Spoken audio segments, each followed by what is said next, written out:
Hello guys, hi, welcome to Roy Digital and this is Rishikesh Roy, your digital marketing friend. So guys, आज जो हम topic start कर रहे हैं बहुत ही इंटरेस्टिंग होने वाला है गाइस। आपके लाइफ का एक one of the most important topic होने वाला है which is known as website planning. Guys, आज के बाद आप अपनी खुद की वेबसाइट बना सकते हो, अपनी, अपने फ्रेंड की, या फिर आप कहो किसी भी टाइप की वेबसाइट आज इस क्लास के बाद। और इसके सीक्वेंस पार्ट में बनेंगे ये पर्टिकुलर सेशन। तो गाइस, मतलब इस मॉड्यूल के बाद गाइस आप किसी भी टाइप की वेबसाइट बना सकते हो with the help of WordPress. So guys, इसको स्टार्ट करने से पहले मैं आप लोगों को बताना चाहूंगा कोर्स को कंप्लीट करने के लिए सीक्वेंस में वीडियो देखना बहुत जरूरी है।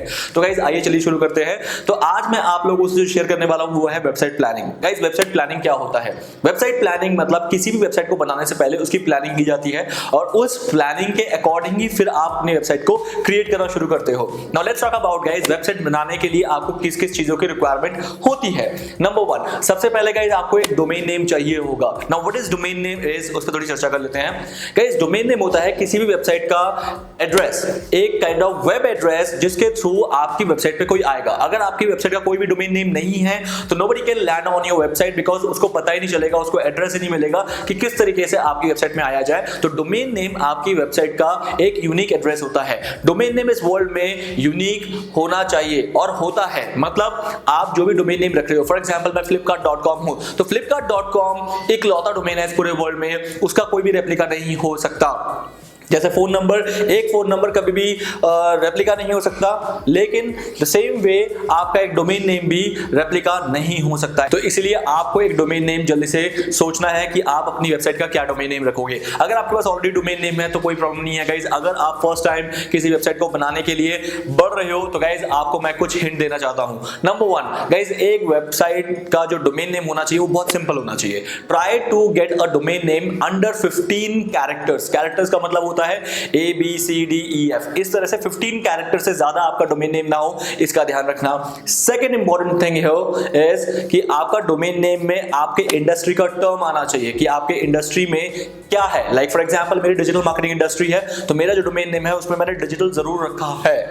थर्ड गाइस, आपके डोमेन नेम में आपका ब्रांड आना जरूरी नहीं है, लेकिन हाँ एक ब्रांड अवेयरनेस के लिए अच्छा होता है। जैसे मेरा ब्रांड जो है, मैंने अपना सरनेम मेरे ब्रांड डोमेन के अंदर दिया है which is Roy and my industry name Roy Digital, so it becomes roydigital.in. Guys, the third important thing in selecting a domain name is that you need to always get .com if your content is worldwide. Like अगर आप blogging के लिए सोच रहे हो, अगर आप सोच रहे हो कि ये जो कंटेंट है पूरा वर्ल्ड पढ़ सकता है, तो guys always prefer to go for a .com। But अगर आपकी वेबसाइट का जो कंटेंट होगा वो स्पेसिफिक किसी कंट्री के लिए होगा या स्पेसिफिक किसी नीश के लिए होगा, तब आपको डिफरेंट एक्सटेंशन लेने चाहिए। जैसे .com में होता है वर्ल्ड वाइड कंटेंट, और अगर मैं बात करूंगा इस .in तो इसका मतलब मेरा जो कंटेंट है सिर्फ और सिर्फ इंडियन ऑडियंस के लिए है। अगर मैं बात करूं .us तो सिर्फ और सिर्फ यूएस ऑडियंस के लिए कंटेंट है। और अगर मैं बात करूं .co.in तो that is known as company in India, so वो कंपनी जो है इंडिया में काम करती है। तो दैट इज द रीजन कि हर एक एक्सटेंशन का अपना एक मीनिंग होता है। .org for non profit organisation,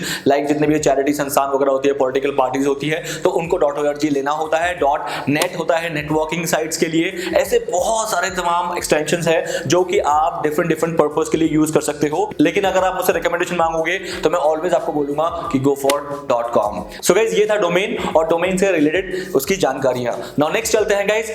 Second thing which requires here in website planning is known as hosting. Guys, hosting क्या होता है?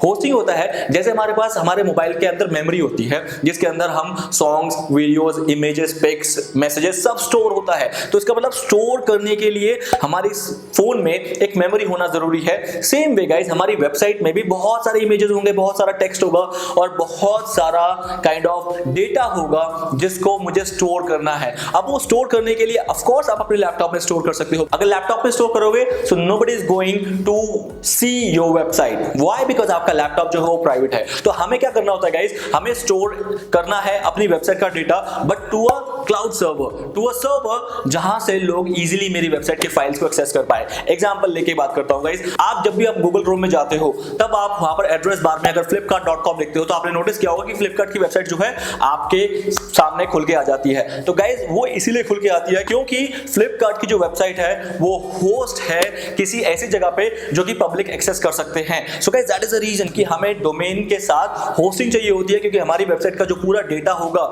जो कि हमारे ऑडियंस साइट्स को दिखना चाहिए वो एक ऐसी जगह पे होना चाहिए which is accessible to the public. That is known as hosting. Hosting server. तो hosting server के different types होते हैं guys.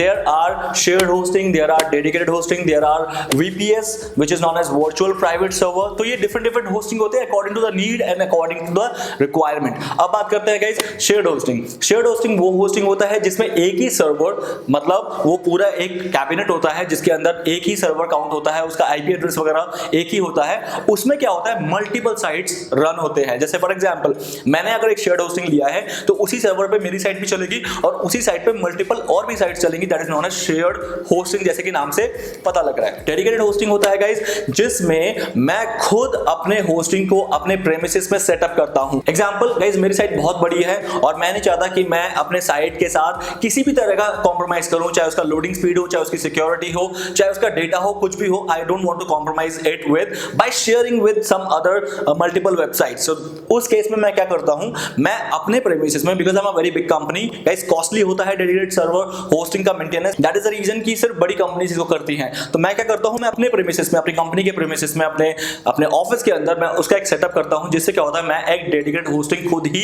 बना लेता हूं। गाइस उसमें क्या होता है, मेरा सारा डेटा मैं खुद के सर्वर पर रखता हूं जो कि किसी के साथ शेयर्ड नहीं है, तो सिक्योरिटी, लोडिंग स्पीड, इन सब का कोई भी टेंशन नहीं रह जाता। अब आता है virtual private server. Guys virtual private server इन दोनों का ऑप्टिमाइज्ड वे है। मतलब मैं एक बड़ी साइट तो हूं लेकिन इतनी बड़ी साइट नहीं हूं कि मैं खुद का सर्वर इंस्टॉल करके उसको मेंटेन करूं और मुझे शेयर्ड भी नहीं करना है अपना जो होस्टिंग है मल्टीपल अदर साइट्स के साथ। क्यों? क्योंकि मेरा डेटा प्रीशियस है, मेरी सिक्योरिटी प्रीशियस है। मेरे साइट में बहुत लोग अपना फॉर्म फिल करते हैं, मेरे साइट में ट्रांजैक्शंस होते हैं और मुझे अपनी साइट का लोड स्पीड भी बहुत अच्छा रखना है, मतलब जल्दी लोड हो। तो इसीलिए मैं एक मिड वे लेता हूं, that is known as virtual private server. Guys no installation का खर्चा।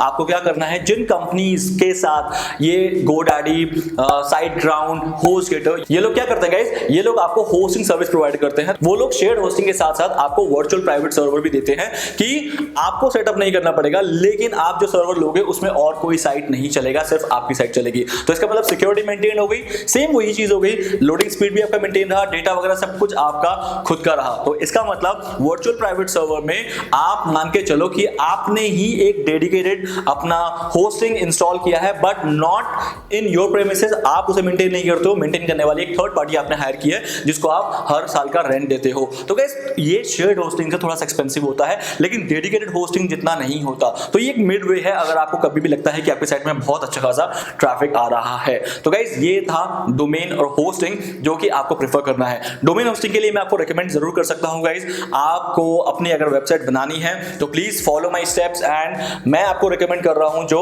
वो खुद मैं यूज करता हूं और मैं कोशिश करूंगा कि मैं जो खुद यूज करता हूं, क्योंकि after so long years of experience I have मैंने बहुत सारे होस्टिंग सर्विसेज को मैंने यूज किया है, चाहे वो HostGator हो, चाहे वो GoDaddy हो, चाहे वो A2 होस्टिंग हो, चाहे वो iPage होस्टिंग हो, चाहे एटसेट्रा एटसेट्रा।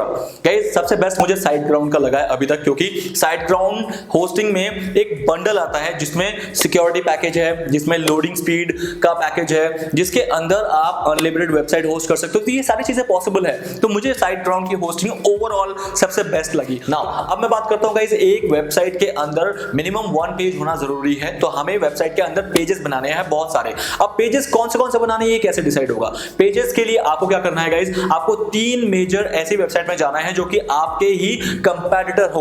फॉर एग्जांपल अगर मैं बात करूं कि मैं एक ई-कॉमर्स वेबसाइट है तो मैं फ्लिपकार्ट, Amazon, स्नैपडील इनको अपनी कंपैटिटर वेबसाइट मानूंगा और उनकी वेबसाइट में जाकर रिसर्च करूंगा कि उनके पास ऑलरेडी कौन से पेजेस हैं। तो गाइस ये जरूर करना है। तो नाउ रॉय डिजिटल के केस में मैं क्या करता हूं कि मैं जब मैंने ये वेबसाइट बनाई थी तो मैंने क्या किया था, मैंने ऑलरेडी जो 3 वेबसाइट ऐसी मार्केट में चल रही है जो कि मेरे कंपैटिटर्स थे उस टाइम पे, उनका मैंने एक बार रिसर्च किया था कि उनके पास कौन से पेजेस हैं। क्यों ये जरूरी है गाइस? अगर वो एक एस्टैब्लिश्ड वेबसाइट है, क्योंकि मार्केट में चल रही है तो एस्टैब्लिश्ड वेबसाइट होगी और उसके पास जो पेजेस हैं, इसका मतलब वो जरूरी था तभी तो उन्होंने बनाया था। अब आपको क्या करना है, अब आपको सिंपल ये करना है कि वो सारे पेजेस आपको नोट डाउन करके रखने हैं। मतलब उनके पास जितने पेजेस हैं वो आपको एक पेन पेपर में नोट डाउन करके रखने हैं, क्योंकि अगर उनको जरूरत पड़ी है उन पेजेस की तो डेफिनेटली आपको भी जरूरत पड़ सकती है। तो गाइस यहां से आपको पेजेस के आइडियाज मिलेंगे कि कौन से पेज आपकी साइट में होने चाहिए। तो गाइस मेक श्योर कि उनके जो मेन्यू बार में जितने भी पेजेस हैं और मेन्यू में जब आप कर्सर ले जाते हो जो ड्रॉप डाउन डाउन आते हैं, उस ड्रॉप डाउन में जितने पेजेस हैं वो सारे पेजेस कहलाते हैं। तो गाइज उन पेजेस को आप नोट डाउन जरूर करना, ऐसे 3 वेबसाइट में जरूर रिसर्च करना, क्योंकि 3 वेबसाइट में